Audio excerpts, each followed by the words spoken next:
All right, we are rolling. Thank you, Joel, for joining me. No problem. How are you We, doing, Joel? I haven't seen you since you did a show in LA. That was like a couple of years ago at this point. I'm doing well. I do have a bone to pick with the Green Bay Packers as a whole at this moment in time. All right, let's just go right into it. Joel's here to talk about the Detroit Lions. We've had many text exchange over the years, but let's go right into your problem with the Well, Packers. you know what? I don't have great insurance. When I quit my job, I got Medicaid when I was first a freelancer. So I have the worst possible dentist. It's in East New York, and if you're in New Oof, York, you know East New oof, York. Not a yeah. lot of ice cream machines open at McDonald's, so you know the dentists aren't going to be great, right? So I'm going to get a cavity filled, and the dentist tells me that he voted for Donald Trump. And you know what? Mm. It's fine. That's his prerogative. I mean, I'm not for that, but I don't want to get the debate. But then I shift the conversation to sports, and he tells me he's a Green Bay Packer fan. Oh, that's a And double whammy for you. is the two worst things you can be in this country. But and I tried to take a little wind out of his sails, and I was like, yeah, your quarterback is great. And I think he's just a hero for gay men everywhere. And he didn't know that. So I had to explain that Aaron Rodgers was a closeted man who was in relationships to boost his PR status, both his and the ladies. And he was like, "Oh, I didn't know that. I thought it was cool. I made the connection to him having a like severed family relationship. And then this dentist, he messed up my tooth on purpose. He drilled right into my gum. He left a sharp edge on the tooth. It's cutting my tongue. My mouth has been filled with blood for 3 days because I Mm. insulted the Packers." Oh man, that's a real marathon man Rogers situation going on right there. Yeah, and Uh, props to Rodgers. I love Rodgers. It drives me crazy that he's such a good human being who professes union leadership to his teammates, and I just want him to fully be himself. yeah, yeah, he's an interesting case. He's been saying some things about COVID restrictions lately that are not off necessarily. They're like the NFL is hypocritical, but it was a little bit like, why can't we? It was the first time I had like in my whole life worshiping this man, being like, huh, okay, Aaron, let's go into that in a little more detail. I'm gonna let it slide for now, but yeah.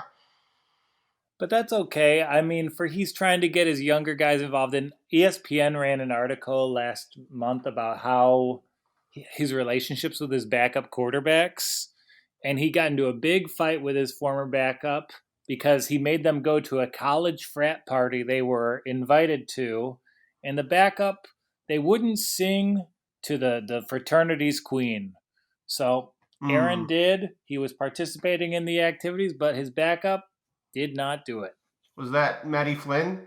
In between Flynn and Kaiser, I believe. Hmm. Who was that? Hundley? Yeah, Brett Hundley. Yeah. They're both. Well, that's interesting because he's a UCLA guy and Rogers is a Cal guy. I wonder if that influenced any of that. Yeah, but they're both Cali guys. They probably get on just on that. They talk about surfing, how they have the best avocados in the world, and you could tell Aaron Rodgers eats a lot of avocados. Yeah, he's a healthy man. He is a I very healthy, stout man. Yeah, and it sucks because Aaron Rodgers and I, we've got very similar bodies, and that's just being honest with you. And I eat a lot of avocados, and I can tell from looking at his body and knowing his personal life that he goes to a lot of saunas. All right, let's talk. That is a fun anecdote there. But yeah, that's interesting. That I had a thing with the dentist last year. The dentist I go to is a diehard Browns fan, and Ooh. I saw him last year right after the Miles Garrett Mason Rudolph incident. Not only right after that, but right after the suspensions were doled out, and I'm like, "Are you gonna dentist me angry?" Which it sounds like happened to you. Yeah, I got dentist angry. Well, this guy always has an anger problem. I had to go to him for 3 sessions because I hadn't been to a dentist in 10 years. And Mm. like, as soon as he got done with me, he yelled at his assistants, who are like licensed dental hygienists, for his McDonald's delivery being cold. And I don't think that's their job. No, it doesn't sound like it. It sounds like that kind of personality and being a Trump supporter from Wisconsin is relatively consistent, I will say. It is rough. Yes. But I'm here to talk about the Detroit Lions, supposedly. Yes. And, I've lived through 0 and 16 years, Hmm. Ethan. I've lived through referees probably taking away 15 wins for no real reason. Mm. And I think this might be the all time low point. Really? You would say Oh, now is the all-time low point?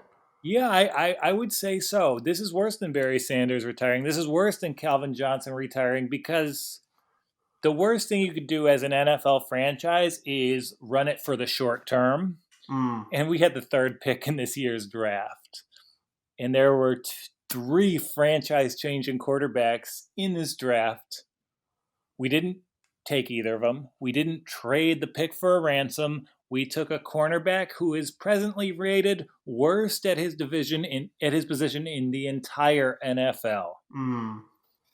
Yeah, it's interesting because Stafford's getting up there. You'd think like and he's had a questionable run, up and down. Let's just say, but yeah, Herbert or Tula in that situation would have not been a bad fit. But yeah, going with a bad quarterback, that's rough. Cornerback, that's rough. Yeah, I mean, you say Stafford's been up and down, but I feel like it's pretty unfair to Stafford just about the position he's been in. Right, Like the ultimately it comes down to how well run these companies are. right, You see teams like the Packers, they're the Steelers, they're in competition for decades long. right. And that's because they're healthy organizations. And we're run by a rapist, a 98-year-old woman, and a sociopath. So that's not great. They're just Yeah, trying to save their jobs, and we mortgage the entire future by not. We could have a great QB in our back pocket right now. Not at all. right. So yeah, let's go into Stafford a little more. He's always sort of weirdly fascinated me, like because like I said, he's a little bit towards the tail end of his career right now, and he's had stretches of absolute brilliance, like in a way I've not seen, I think, from another Lions quarterback in my lifetime. But then there's moments where it's just like, what's going on with you? So what would you say Stafford's legacy is, if you had to define it? He's the best Detroit Lions quarterback of all time.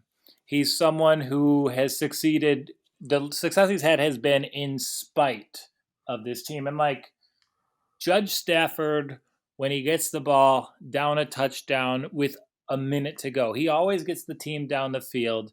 But it just seems like the offensive scheme has always been pretty bad. This is the first good offensive line he's had of his career, but he's been so injured the past two seasons, it may unfortunately be too late. Right. That's a shame. I've always really liked him. I think part of it was that he was always someone who would I draft like he's like the lowest of the QB1s in fantasy drafts or top QB2, and I'd always draft him around then, and he'd always murder for my fantasy team. So he's a yeah. So I think he's a better quarterback than he necessarily gets credit for. I feel like he's at the tail end of the top 10, 12 conversation. But I think you're right. If he had had more help around him, he would have been in easily like a top five kind of conversation. Yeah, and I think the worst thing that a team can do in the NFL is build around a wide receiver, which Calvin Mm, Johnson was amazing. But what team that built around a wide receiver has won or even gotten to a Super Bowl? I certainly can't think of one, and I'm going on 34 years watching the league. yeah, because even the Rice years they had Young in Montana, so it wasn't like he was the foundation. I'm trying to think like yeah, I mean Thomas definitely helped out Breeze last year, but that was still Drew Brees at quarterback. So yeah, it's interesting building. I've never thought of that building around CJ is sort of what was happening there. Yeah, I guess the closest you have the Atlanta Falcons team that blew the 28-3 lead. They come to Right. mind. Yeah. That's a good But example. Yeah, because I feel like Matt Ryan won the MVP that year, but that was like Julio's team in a lot of ways.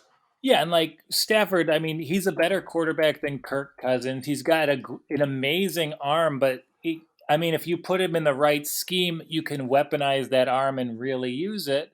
But just kind of like having a milquetoast scheme of we're going to take the top off the defense. He's without a running game the entire time, Ethan, is Right. what really grinds my gears. Yeah, they've not. I'm trying to think of like I hate to hit a sore subject, but I feel like since Barry left, there's not really been a good running game I've ever associated. I've never been afraid of Detroit's running game at watching the NFC North all these years. No, and you're a Packers guy, so like I've watched you guys like since Dorsey Levens and Amon Green. There's just been an assembly ride line of 1,000 yard backs, and we can't get anything. Right, Probably the closest was Javid Best, who had concussions end his career like just as it was taking off. right. And then we had Joik Bell, who was like such a great hometown hero. But then in the biggest game of the past 5 years against Green Bay at Lambeau, week 17 for the division, Mm, he fumbled the game away. right. I forgot And about that one. That's amazing that even I forgot about that one. well, you have a lot of victories. It's hard to recount just one, you know? But I think Stafford, like his legacy is, it's going to be as a really great man. Hmm. Like, does things like his commitment to his family is pretty noteworthy to me. And, he's kind of been the voice, a huge proponent of the BLM movement, going so far as to Hmm. write columns.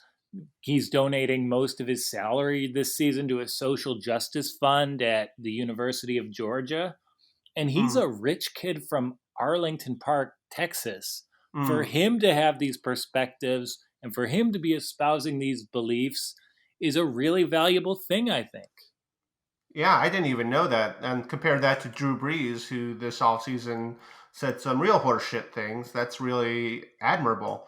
So yeah, that you just upped Matt Stafford in my mind. I feel like I was already more up on him than a lot of NFL fans. But yeah, that's wonderful. Yeah, he's been an amazing guy. He's been always kind of been doing a lot of great things in Detroit very quietly. And unfortunately, his career hasn't worked out the way it could have, but he's really kind of just buoyed that by being a pretty amazing person.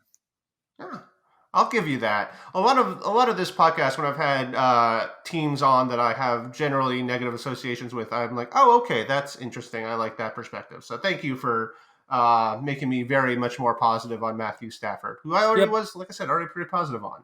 Yeah, So but what? Yeah, does sorry, go on. anyone hate the Lions? Like you're in our division, you kind of just feel bad for us, right? It's they're definitely team 4 of 4 in the division. I would say in terms of how they're perceived. I mean I feel I have a lot. When I lived in Chicago, I had a lot of Bears fans, and it was always like we always would talk shit, and then we would both bond over hatred of the Vikings, and then we'd be like Lions. That would sort of be the general tone of me talking with Bears fans. Yeah, I mean it's tough. It's a league that's built for parity, and we've been in contention once in 60 years. It's almost beyond the realm of mathematical possibilities. Hmm. And what about ownership is terrible, but let's go more specifically into ownership and leadership of that franchise. And Oh, yeah, please, let's please, let's let's do go it. exactly how. Let's go specifically what they're doing wrong and what's terrible about the ownership. Okay, so the Lions, they're always been given to the fail child of the Ford family. Mm, It went from Martha Ford, a 98-year-old woman, to Sheila Ford this last offseason. And of course, the accompanying article, because the Lions, they own the local media. The Ford family, they run Detroit. They said that she was qualified to run an NFL team, a $2 billion enterprise, more or less, because she coached a youth soccer team. And let me go a little bit further on the Ford family and the Lions. A lot of people they equate a curse with the Detroit Lions, with us getting rid of our former great quarterback Bobby Lane, won us 3 titles in the '50s. But he said they wouldn't win for 50 years when he left. But that's not the curse, Ethan. The curse came that as soon as the Ford family purchased the team. Do you know what day the Ford family purchased the Detroit Lions? what day? November 22nd, 1963. Jesus, is that true? Yeah, that's for those who don't know, that's the day of the Kennedy assassination. I'm like And thinking, were they playing the Cowboys at that point, or what was going on? no, because they did it in the afternoon. Like the president was killed, and then they just went ahead with their business deal. Jesus. I mean, if you're not going to respect a presidential assassination, and it's weird, This is so crazy. The Fords, they own the Henry Ford, which is an amazing Smithsonian it's a museum that rivals the Smithsonian, okay? Yes. And that in that museum is the very car that Kennedy was driving in when he was assassinated. Mm. So I don't know why you would even get closer to that day. It's been downhill since then, and if you look at like the Lions record, that's when things kind of took a turn. Yeah, because I've heard about those '50s championships. It seems like they were. So, I mean, I haven't researched that much, but I know, like, they won a pretty sizable number of championships in the '50s. They were a pretty empowered franchise for a little bit there. Yeah, they were the best run team in the NFL until the Ford family purchased them. It's been 60 years of ineptitude in it. You know how like the Bears have a tribute to George Halas on their sleeves? Right. That's warranted. George Halas created the team. He played for the team. He did the marketing deals, and he coached the team for in 4 different decades. I understand why his initials are on the sleeves. The Lions have WCF for William Clay Ford, and under his leadership, we won 1 playoff game. He was a rich kid who got the team because he won the genetic lottery and was born in the Ford family. Mm. I don't know if that deserves that sort of tribute. Yeah, that's different. Yeah, what has he done? Yeah, he's not done jack shit. Like that franchise, I remember before they made the playoffs. Like what was it, like 6 or 7 years ago? And I feel like before that, it was the '90s before they made the playoffs. Am I getting that right? I think 99 we made the playoffs. We were going to make the playoffs in 2001. We had all we had to do was beat a very bad Bears team at home last game of the season. It was blacked out, and then so I went to the game, Mm. and Paul Ettinger hit a career-long field goal as time expired. We missed the playoffs, and then within a month later, we hired Matt Millen, who was the Mm. worst GM He in was American. awful. Yeah, it's He, awful. Doesn't do it justice. He's probably the worst GM in sports history. Yeah, he is no. He. It's interesting. I've never. It's not like basketball where you're like, all right, the Dolans or like late. Go name your Knicks GM. I'm trying not to turn this into a pure Knicks trash fest.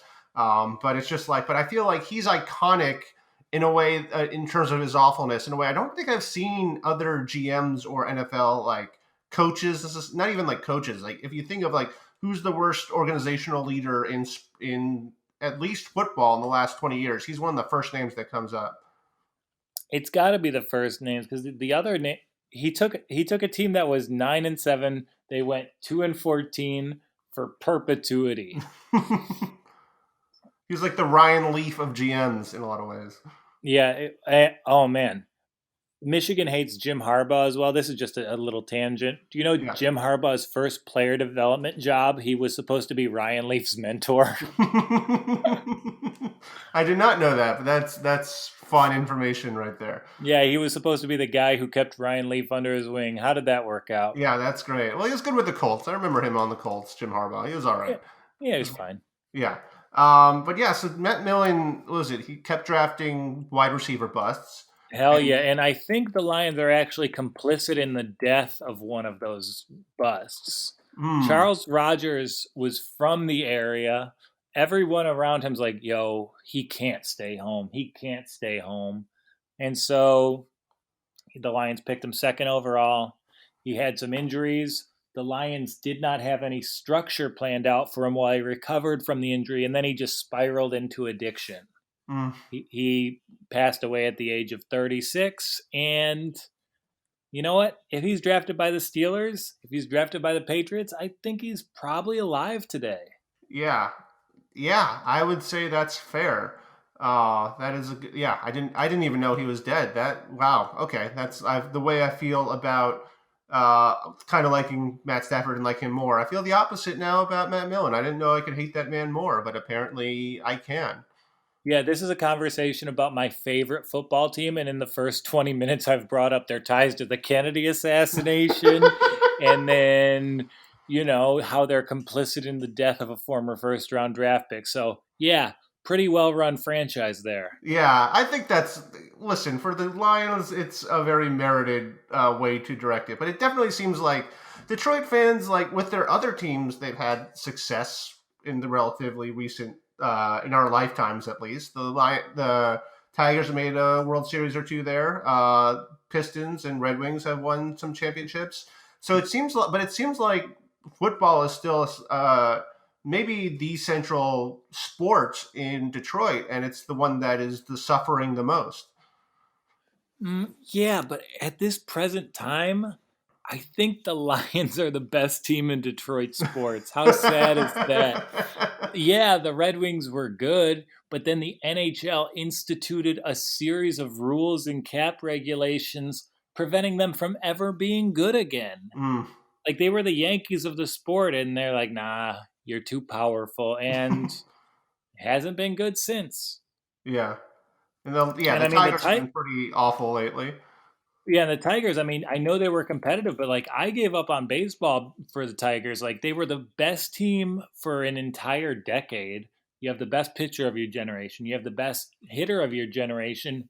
No World Series because the best team outside of this season, the best team never wins the World Series. Yeah, yeah, that's fair. I always feel like there's something in sports where the teams that dominate the regular season, a lot of times when they have like their worst regular season is when they win their championship. Have you noticed that trend? I feel like the year the Colts won the Super Bowl, for instance, they were really weak for most of the year, and the Cardinals have won some World Series with some pretty shitty teams. It definitely feels like, uh, yeah, I don't know what that is, but yeah, the Tigers. It's kind of a shame they never won anything.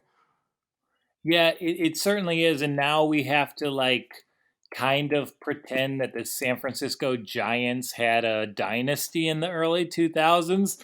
No, they got lucky at the right time. They got hot. They rode some good starting pitching. And now you got to look back and make them a dynasty after the fact when they were okay. Yeah, no, I feel like that's fair. I feel like of the dynasties in baseball, they are the most low rent one of my lifetime. I would say. I mean, I'm a Yankees fan, so it sounds awful when I say that, but but I feel like that's a somewhat reasonable assessment. Yeah, I mean, who doesn't have fond memories of the Pablo Sandoval era? Kung Fu Panda. But yeah, so with the Lions, let's see. I'm trying because they have had star power. I mean, between Barry Sanders and CJ, those are two like of the most dominant players of the era. So it's not like they've lacked like an iconic figure necessarily. It just seems like you said, they just can't put a team around them.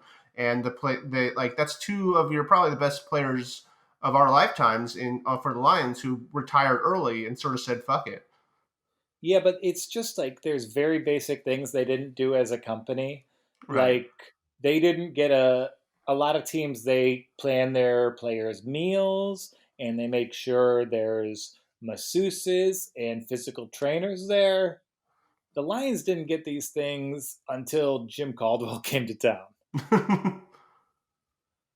Yeah. So, and I mean, they've had a couple of really great coaches that they just didn't give enough time to.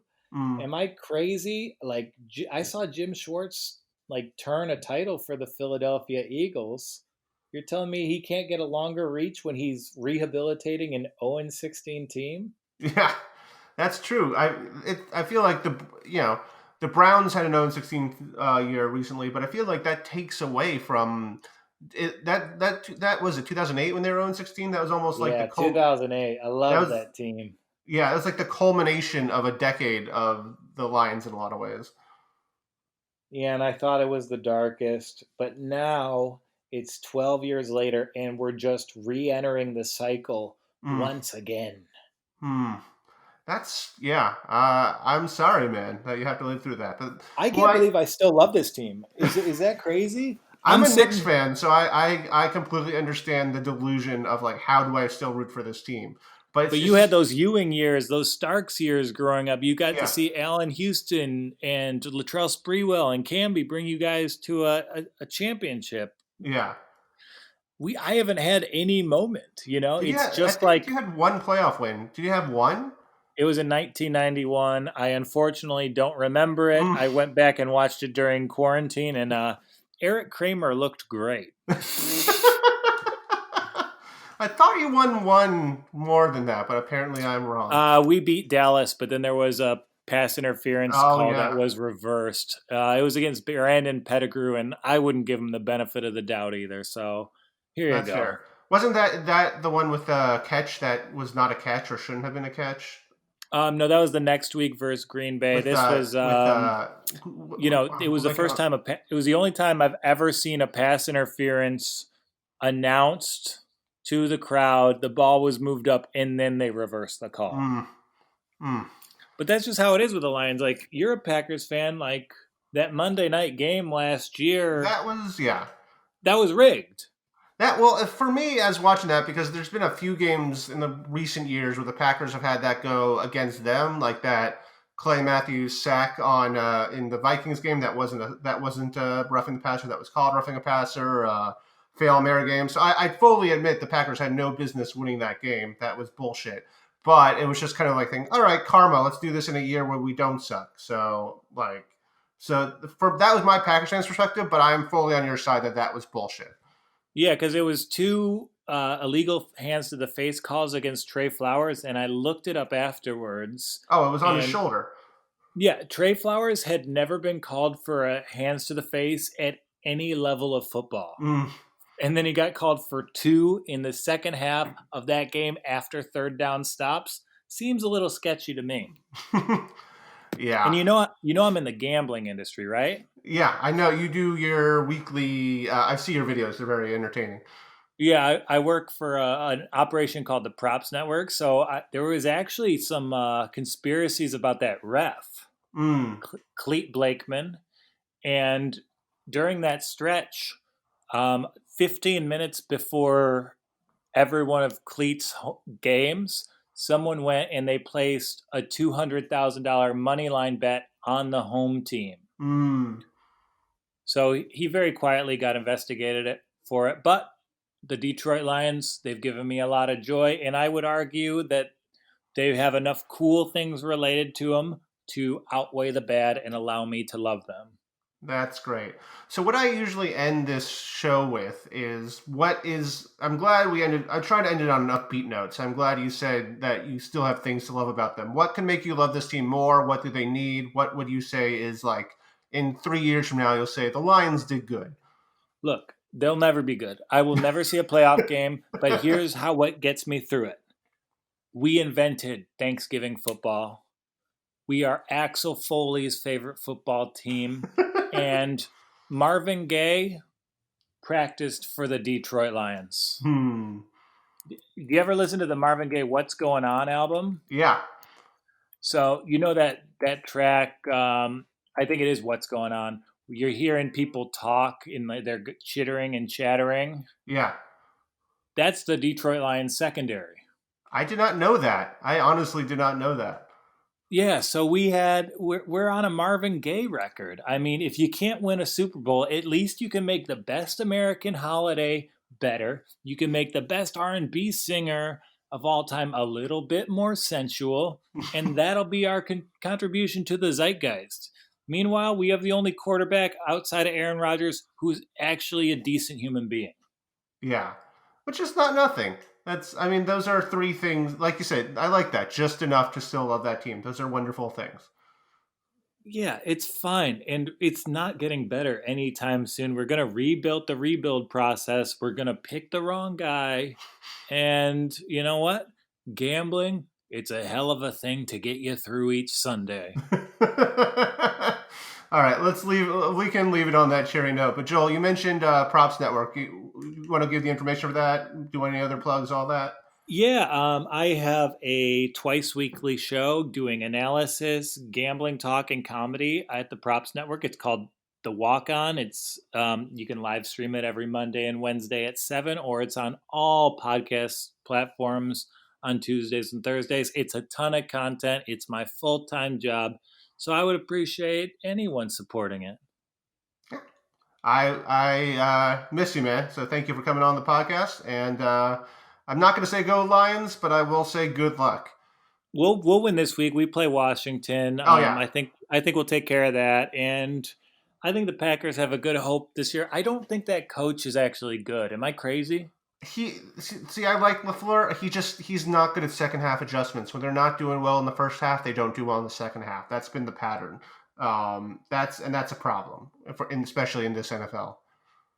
Yeah, I mean, I think the skill positions are amazing there. Aaron Jones is probably the best Packer running back of my I lifetime. would say so. But Yeah, I would agree with that. but you guys just can't stop any running teams, and it's That's so weird. it's the same problems as last year. The same problems we had last year look like they're the same problems this year. So that's not encouraging for this season for the Packers. Yeah, but oh well. Luckily, the Minnesota Vikings are mathematically eliminated. Kind of At least we have that. Yeah. the best team in the NFC is 3-5. Woo. All right. Well, thanks so much, Joel. I appreciate it. Thanks for having me on, bud. I had a great time.